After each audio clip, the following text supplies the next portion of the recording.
La situación que están viviendo los chilenos, sí, claro, es muy parecida a la que están viviendo miles de ucranianos y también de otras nacionalidades que se encuentran en ese país. Estamos aquí en el estudio con Alberto Rojas, director del Observatorio de Estudios Internacionales de la Universidad Finisterra, para comentar lo que ha pasado en estas últimas horas en Ucrania y hablar de un tema especialmente delicado, que es la advertencia que ha hecho Putin y que puso en alerta a sus fuerzas nucleares. Alberto, buenas noches, ¿cómo estás? Buenas noches. Y que de alguna manera, Alberto, esto como que ha levantado, ha despertado el peor temor del resto del mundo, de algo que nadie quería o nadie se atrevía a hablar. Veamos primero cómo está la situación actual de las armas nucleares en el mundo. Perfecto. Miren, de acuerdo con el prestigioso Instituto SIPRI, existen en el mundo al menos 13.080 armas nucleares, de las cuales 3.825 están desplegadas. Ahora, ¿cómo se reparten estas armas en el mundo? Aquí lo vemos. Primero hablemos de Rusia, que tiene 6.255, es decir, 47,8% del total mundial las tiene Rusia, y de las cuales 1.625 están desplegadas, es decir, un 42,4% de todas las del planeta están en esta condición.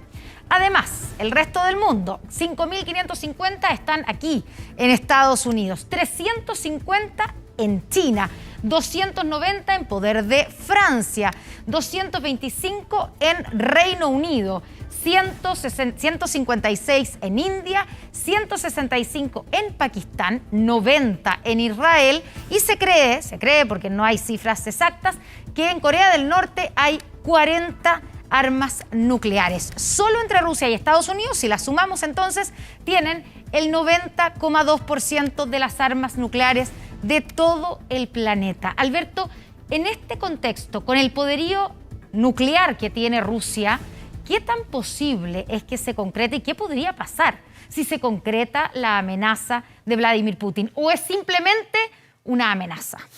La verdad es que las armas nucleares históricamente, desde los tiempos de la Guerra Fría, han jugado un rol en términos disuasivos.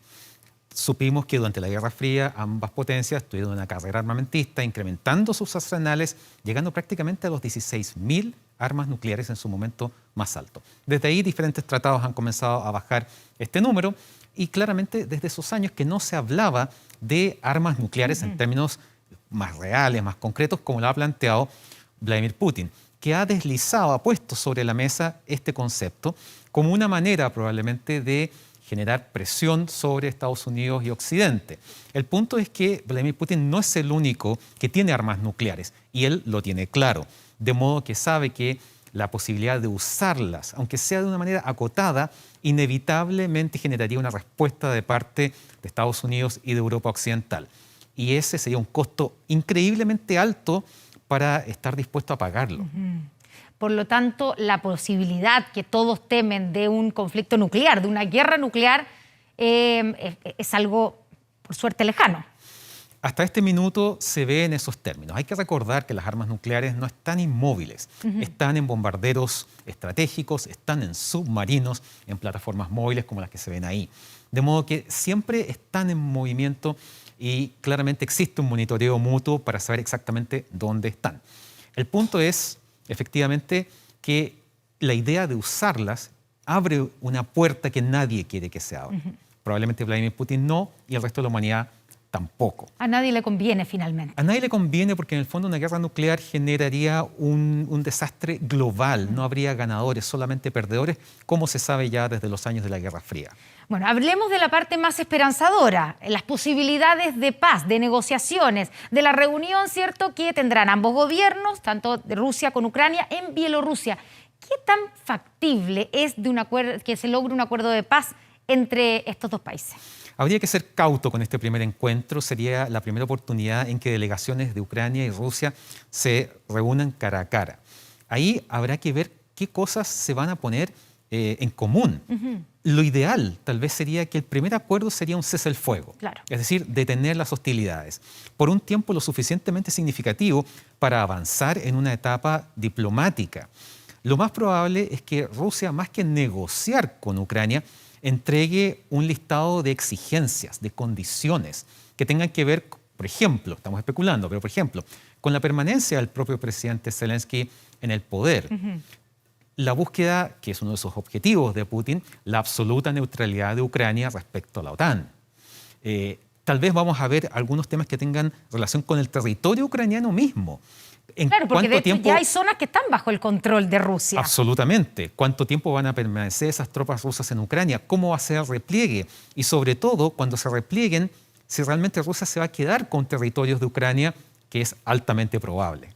Bueno, actualicemos de hecho las zonas que ya están bajo el control del ejército ruso, entre ellas todo el área cercana a Kiev, ¿cierto? Que es la capital de Ucrania. Aquí tenemos desplegado el mapa, ¿cierto? Que, sin embargo, claro, el caso de Kiev, ¿cierto? Que ha sido de alguna manera controlado por las tropas rusas, pero no ha sido tomada. Así como también hay zonas cercanas al este, cercanas a la ciudad de Kharkov, ahí en el este de Ucrania, que es la segunda ciudad también del país. Además, por supuesto, de las zonas ya controladas de Crimea en el sur, que esto recordemos que viene del año 2014, y las zonas de Donetsk y Lugansk, que son las famosas que dieron inicio de alguna manera a este ataque la semana pasada.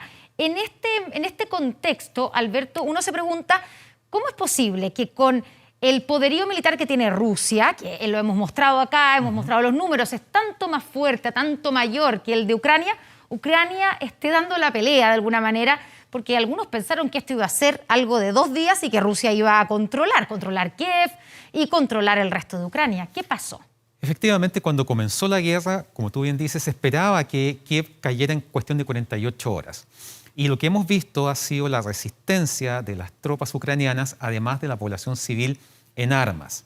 Da la sensación que han sido lo suficientemente estratégicos para sostener o de algún modo mantener a raya el avance de las fuerzas rusas. También hay que considerar lo siguiente: el despliegue de fuerzas rusas no es todo el contingente que hemos visto que se fue acumulando durante meses en las fronteras, y tampoco es todo el contingente militar ruso, que puede llegar a los 2.900.000 si uno suma las tropas activas y los reservistas. De modo que en ese contexto lo que estamos viendo es que el reloj está empezando a correr en contra de Vladimir Putin. ¿Por qué? Porque los objetivos iniciales que se esperaban no se han concretado: la toma de la capital y de poner a Zelensky. Por el contrario, la capital resiste y Zelensky no ha sido capturado, tampoco ha muerto.